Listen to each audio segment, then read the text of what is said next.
What's going on, guys? BossOP6 here, back to another video, and today I'm here to do my Raw review for the University of Nebraska or in Lincoln. Oh boy, this show was not good. We're on the road to Money in the Bank, and boy, was that main event ever so anticlimactic, if I'm being perfectly honest. What did you guys think about the show? Let me down in the comment section below.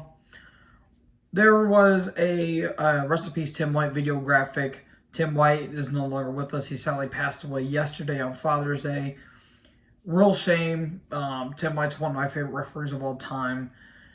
It is so sad to know that Dave Hebner and Tim White are no longer with us. That has to be heartbreaking for the wrestling fans, and especially for wrestling referees. But rest in peace, Tim White, one of the best of all time in my opinion. Godspeed, my good sir. So anyways, we get to the show properly. Bianca comes down. She mentions that Rhea Ripley's injured, which is pretty unfortunate because I think that match that she would have had with Bianca would have been a great match. I think that would have been one of the best women's matches in the company this year. But Rhea is unfortunately injured. Hopefully she gets well soon, and hopefully she'll get, maybe if Bianca is champion by SummerSlam, maybe they'll have a match there. Hopefully. And I do want to mention another thing. Dana Brooke also got released, which kind of sucks, even though I'm not a big Dana Brooke fan. It sucks that she just suddenly got sacked for no reason. Real shame, even though the 24/7 bullshit's happening. She wasn't that bad of an athlete, but she wasn't great either. But that still sucks that she got released.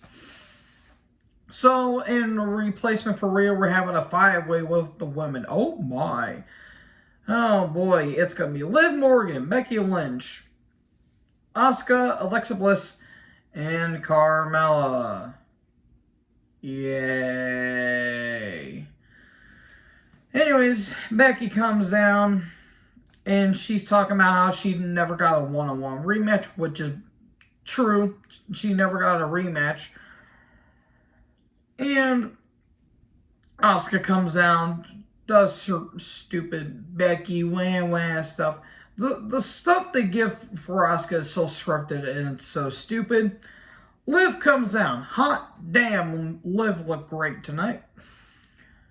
And she's like, well, I know a lot about opportunities, and this is the perfect opportunity for me to face the best. And that's Bianca. And then Carmella comes down. Hydra spray tans is what I wrote down because good God Almighty, you know your spray tan is bad when you somehow make the chicks from Final Destination 3 into tanning bed incident more appealing than Carmella. She literally looks like a Oompa Loompa. Then Bliss comes down. Okay, whatever. We have a 5-way. Winner faces Bianca, Money in the Bank. Did the crowd die is what I put down, because this crowd was not good. Either they didn't give a shit or they were just bad in general. Or Nebraska didn't really care. You take a pick. Amazing commercial cuts throughout this entire show. Literally, every time that somebody went to go say a sentence, they just get cut off to go to commercial. Great formatting, WWE. I knew who was going to win, and I knew exactly who was going to take the pin. They telegraphed this so much. I mean, they telegraphed it so much that I'm pretty sure Stevie Wonder saw this a mile away. It was whatever. The women tried, but whenever Carmella and Alexa were in the ring, the crowds did not care. I don't really blame them. Alexa and Liv are going at it for a little bit, and then Asuka and Becky did their thing. There was a pretty nasty Twisted Bliss spot. And then Oblivion got blocked, Manhandle Slam, but then Twisted Bliss, but that got broken up. And then super kick by Carmella, and Liv got pinned. Thanks for coming, Liv Morgan. You were going to have a push, and then you took the pin. Cool. Bianca's going to have to break every bone in her back to carry Carmella. Corey was insufferable throughout this entire show, but that's not saying much. And then we cut the backstage where Becky is she's irate about it, and Pierce is there as well. So we cut the break and we come back from commercial, and Pierce and Becky are still talking. And Becky says she's on the poster of Money to Make, and yet she's not even in the match. Okay, how about you face Asuka tonight, and the winner gets to be in the Money to Make ladder match? Okay, then. That was already scheduled as advertised, but I digress. Vince comes down. Why are they keep doing this with Vince? Should he be away because he's under investigation? Investigation. Aha! Man, I ruined that pun, but I don't care. He thanks the fans, and he's talking about how Cena's coming back next week. Because they didn't plug that advertisement enough, apparently. Okay, cool, whatever. Vince, just go home. Please, please go home. Anyways, we get a recap of Reigns versus Riddle on SmackDown to kill time. Riddle comes out, he's talking about how he's going to win Money to Make. Okay, I have a quick question. If Riddle lost the right to face Reigns for the world title again, how can he win Money in the Bank? That makes no sense. And even if Riddle did win, you just completely lost the continuity there. You just threw that out of the window. If Riddle lost, he can never challenge for the title again. But yet, if he wins Money to Bank, he can challenge for it. That makes no sense. So anyways, he took on Omos, and oh wow, Omos won. Pretends to be shocked. Almost tries. God bless him, but he is not ready for this. Yeah, this was a qualifying match, by the way. Omos is going to be in the Money to Make ladder match. How in the hell is he going to fit in that match?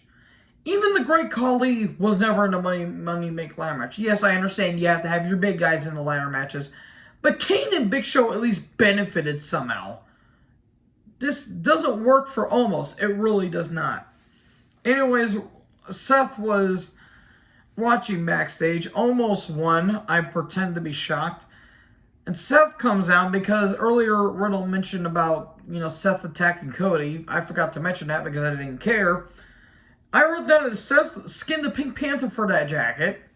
Because what the hell? I'm pretty sure that the closet that Seth's wearing is going to be having some questions. They just want to talk. They're probably going to sue Seth, but I digress. Anyways, he attacks Riddle, and Seth talks about winning Money in the Bank. He's going to do it twice. And then Riddle tries to attack, but then gets hit with a stomp. And okay, cool. Are they going to be having a feud now? Do Seth and Riddle really like each other? I don't think they do. Theory comes down because this show didn't need to go to hell anymore. And then we get a recap of the What the Hell Were You Smoking segment last week that ended the show with the pose down between Lashley and Theory. Because that's what we needed in 2022. Your pose down is so bad that even the Ultimate Warrior Rick Rude from Royal Rumble 1989 seemed legitimate. But I digress. And Theory talks about Cena and the pose down, and he does a pose, and they try to make Theory interesting. That is adorable. Lashley shows up, and this was so awful. This was a terrible segment. He sprays baby oil in Theory's eyes, in Theory's face. Spear, and Bobby says he wants the U.S. title. Okay, cool. Please let Theory lose the title, because this is doing nothing for him. Apparently, he's going to be facing Cena at SummerSlam. That's the rumors I've been hearing, but okay, cool. Cena's going to have to try to make Theory interesting. Have fun with that. Anyways, we're going to recap the Judgment Day community 2 weeks ago. Okay, they didn't do anything with them tonight, which was kind of odd. This was the only thing that they did with them. The Usos come down, and typical promo shtick, and then the Profits come down, typical shtick, and they trying to make it impromptu where Dawkins wanted to face Jay, even though that was already advertised. I don't get this show.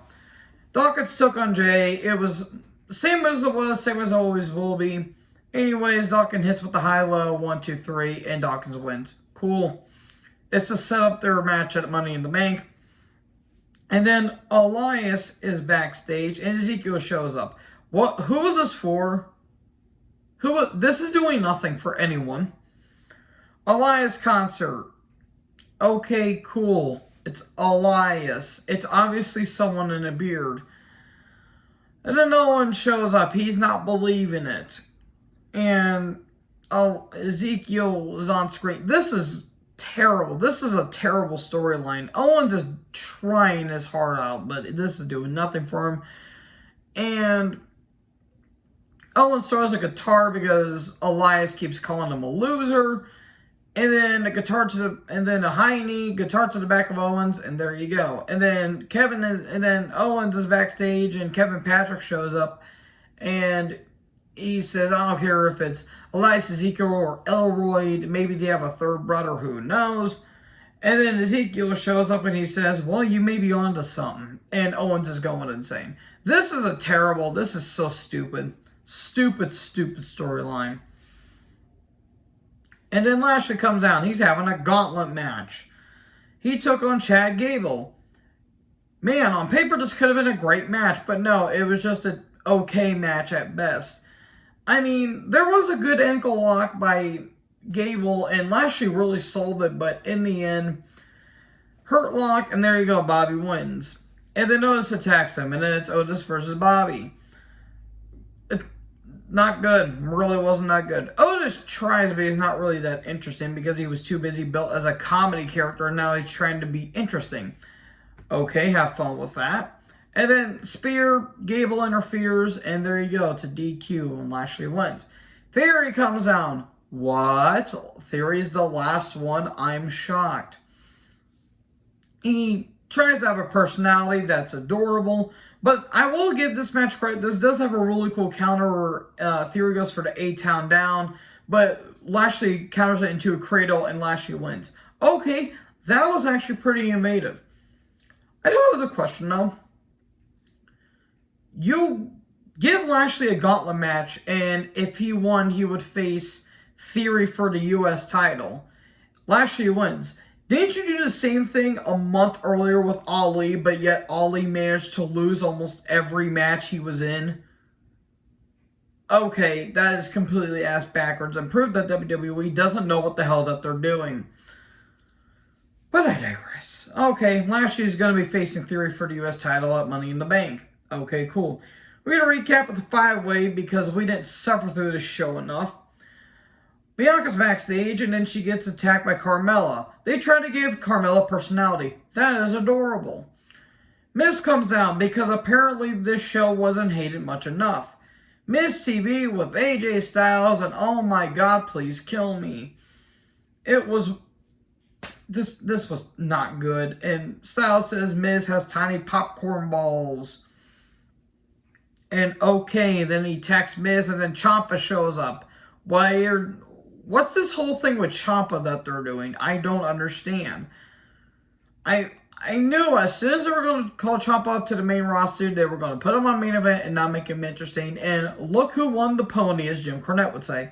Styles took on Ciampa. I'm going to repeat what I said with Lashley and Gable. On paper, this could have been a fantastic match. But nope, it was just a whatever. It was just a their match. Miz was on commentary, making commentary even more insufferable considering you have Corey Graves on commentary. Styles wins. Okay, cool. Miz tries to attack. Pele kick, but then a Styles clash. Styles rarely brings out the Styles clash, which kind of, I guess, is smart considering he doesn't want to drop people on their neck, but for the most part, it's not really their fault because you can't lift your head up. You just have to, bend backwards. You can't lift your chin up. So we're gonna recap of Veer and Ray backstage, or last week, not backstage. Veer gets a promo segment. Don't let Veer talk. He's not ready for it. He sounds like an Indian version of Kevin Owens for some reason. I don't know why. And he says, "Fear Veer." Okay. Becky took on Asuka in the qualifying match. Becky attacks Asuka on the stage.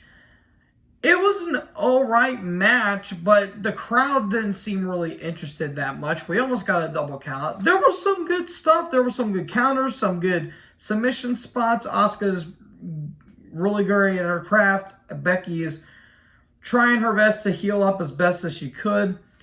And then the ending felt like it came out of nowhere, where Asuka hits a sidekick that I swear to God sounded like a pistol going off. And there you go, Asuka wins. She's going to Money in the Bank, and Becky is irate. She's distraught. She's upset, and okay, there you go. But was this match really worth going through 3 hours of this dredge? No, it really wasn't. So anyways, that's what I have to say about the show. What did you guys think about this episode of Raw? Let me know in the comment section below. Make sure to like, comment, subscribe. Tap the bell for more notifications so you guys will know when I make new videos. Anyways, I'm Boss Hope 86. Join the herd. I'll talk to you guys in the next video. Peace out.